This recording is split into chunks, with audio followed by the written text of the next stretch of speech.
আসসালামু আলাইকুম এভরিওয়ান, সবাই কেমন আছেন? আশা করছি আপনারা সকলে ভালো আছেন। আমি বেবি নাজনীন চলে আসলাম আপনাদের সামনে আবারও নতুন একটি শুটিং ব্লগ নিয়ে। তো আজকের শুটের লোকেশনটি খুবই সুন্দর ছিল, আশা করছি আপনাদের ভালো লাগবে।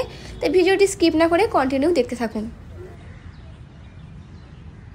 যে জায়গাটিতে আমরা এসেছি এই জায়গাটির নাম হলো ইকো আরবান ভিলেজ। সেজন্য কিন্তু এখানে এলে একটু ভিলেজ ভাইবস পেয়ে যাবেন। আর যেহেতু আমরা ছুটির দিনে গিয়েছিলাম, মানে যেদিন গেছিলাম সেদিন বন্ধ থাকে, তাই কিন্তু সেখানে একদম ফাঁকা ছিল, আমাদের শ্যুট করতে কিন্তু একদমই অসুবিধা হয়নি। তো আজকের এই লোকেশনটি আপনাদের কাছে কেমন লাগছে অবশ্যই কমেন্টে জানাবেন। আজকে কিন্তু আমি এখানে দুইটি গজলে শ্যুট করব। অনেকদিন পর কিন্তু আমি আপনাদের জন্য একটি উর্দু গজল নিয়ে এসেছি। আশা করছি আপনাদের সকলেরই খুব ভালো লাগবে। অবশ্যই কিন্তু আমার উর্দু চ্যানেলে গিয়ে দেখবেন, এবং বাংলা গজলটা কিন্তু আমার বাংলা চ্যানেলে রিলিজ হবে, তো সেটাও কিন্তু আপনারা দেখবেন। চলুন এখন আমার শ্যুটটা স্টার্ট করা যাক।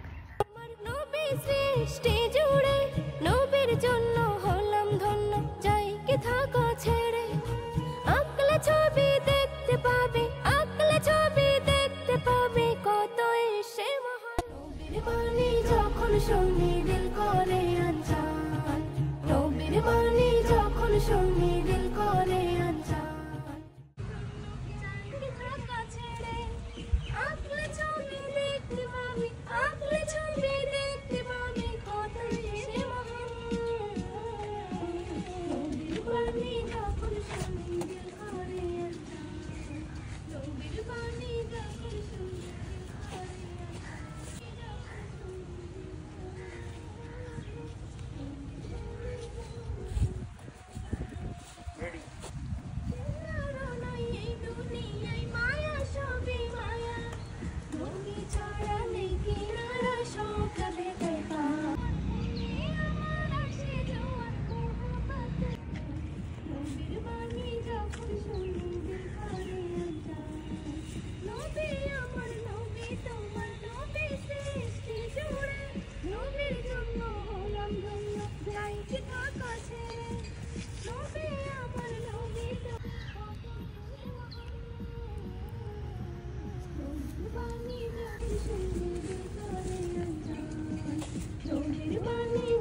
শুনি দিল করে মোটামুটি কিছুটা লিভ নেওয়ার পর আমরা এখানে রেস্ট নিচ্ছিলাম, কারণ প্রচন্ড রোদ ছিল। যেহেতু আমরা দুপুরের দিকে গিয়েছিলাম আর বিকালের দিকে যাইনি, কারণ আমাদের দুইটি গজল কমপ্লিট করতে পারতাম না, কারণ বেলা খুবই ছোট, 5টার আগেই সন্ধ্যা হয়ে যাচ্ছে এখন। সেজন্য আমরা দুপুরের টাইমটায় গিয়েছিলাম আমাদের যাতে দুটো গজল কমপ্লিট হয়।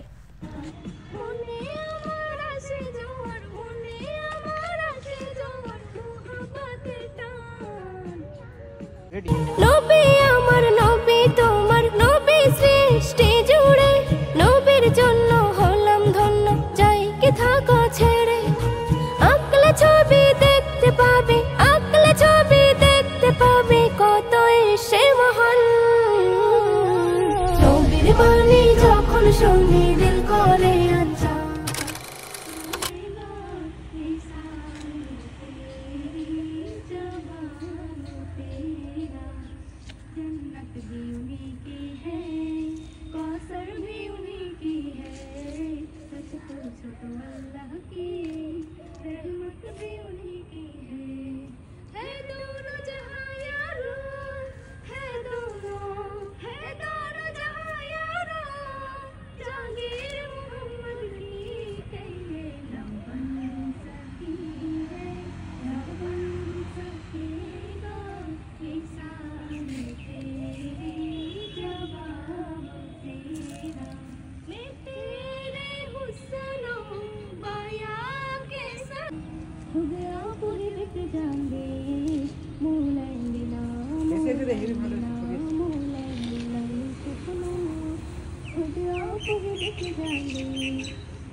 তো ফাইনালি আমার ভিডিও শ্যুট করা কমপ্লিট হয়ে গেছে। আমরা টোটাল দুইটি গজল শ্যুট করেছি এখানে। তো দুইটি গজলই আপনারা দেখতে পাবেন, একটা পাবেন আমার বেবি নাজনীন উর্দু চ্যানেলে, আর একটা পাবেন আমার বেবি নাজনীন চ্যানেলে।